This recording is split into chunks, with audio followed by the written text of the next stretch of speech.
Bien-aimés du Christ, bon dimanche. Nous sommes au 10e dimanche du temps ordinaire, année B, et nous allons partager les lectures de ce dimanche. Le Seigneur soit avec vous. Évangile de Jésus-Christ selon saint Marc.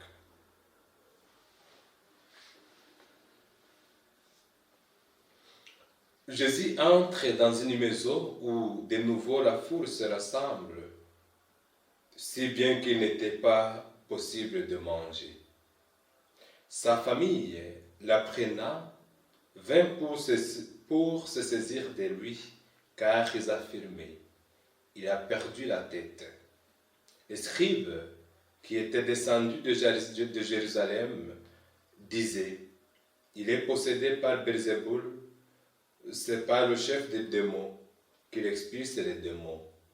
Les appela près de lui, Jésus disait en parabole, comment Satan peut-il expulser Satan?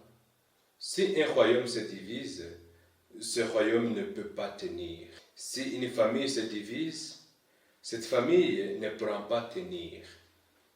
Si Satan s'est dressé contre lui-même, s'il s'est divisé, il ne peut pas tenir.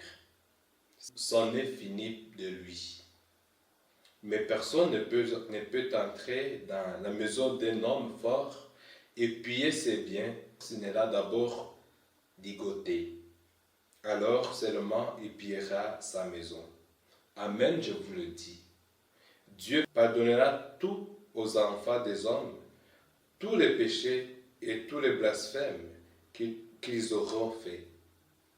Mais si quelqu'un blasphème contre l'Esprit Saint, il n'obtiendra jamais le pardon. Il est coupable d'un péché pour toujours. Jésus parla ainsi parce qu'ils avaient dit, il est possédé par un esprit impur. Alors, arrivent sa mère et ses frères. Resta dehors, ils le font demander. Beaucoup de gens étaient assis autour de lui et on lui dit, ta mère et tes frères sont là dehors qui te cherchent. Mais il répond, qui est ma mère? Qui est mes frères? Et parcourant du regard ceux qui étaient assis en cercle autour de lui, il dit, voici ma mère et mes frères, celui qui fait la volonté de Dieu, celui-là est mon frère, ma sœur, ma mère. Acclamons la parole de Dieu.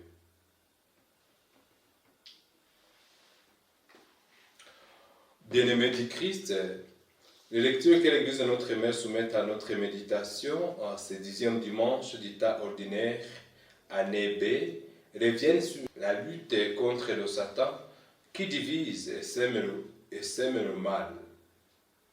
La première lecture nous parle de l'histoire de nos premiers parents, Adam et Ève, qui ont désobéi à Dieu.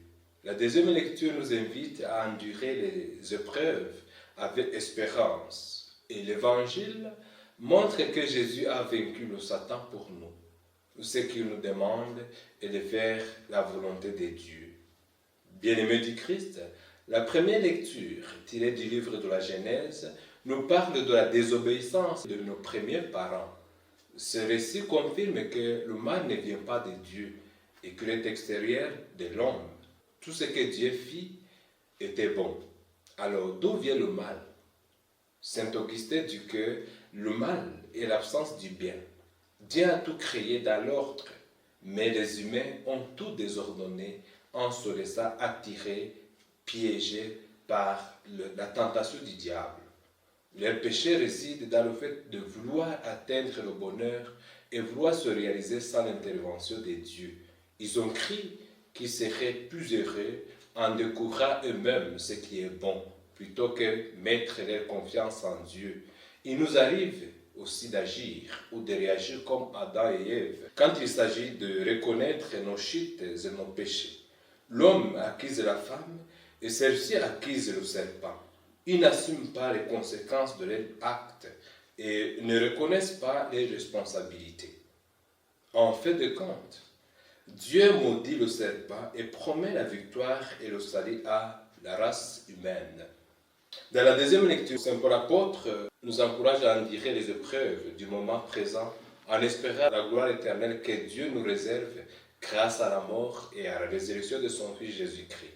C'est en lui que nous avons mis notre foi, qui nous rend victorieux sur le mal et le malin. L'homme extérieur qui va vers sa ruine, dont parle Saint Paul apôtre, veut dire l'homme de l'existence mortelle qui disparaît inévitablement, tandis que l'homme intérieur indique et symbolise l'identité de chaque homme comme fils et fille de Dieu.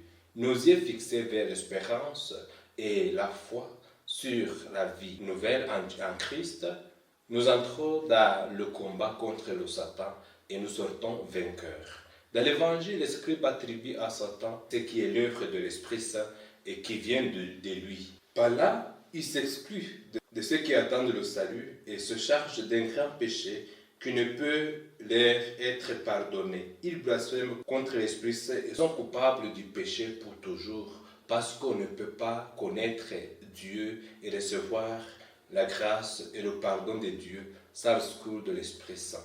Jésus revient sur ce qui constitue la vraie relation avec lui.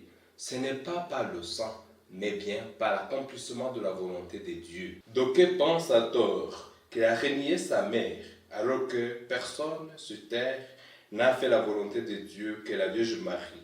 Jésus a voulu créer une nouvelle relation qui n'est pas fondée sur les liens de sang, mais sur la foi en Dieu.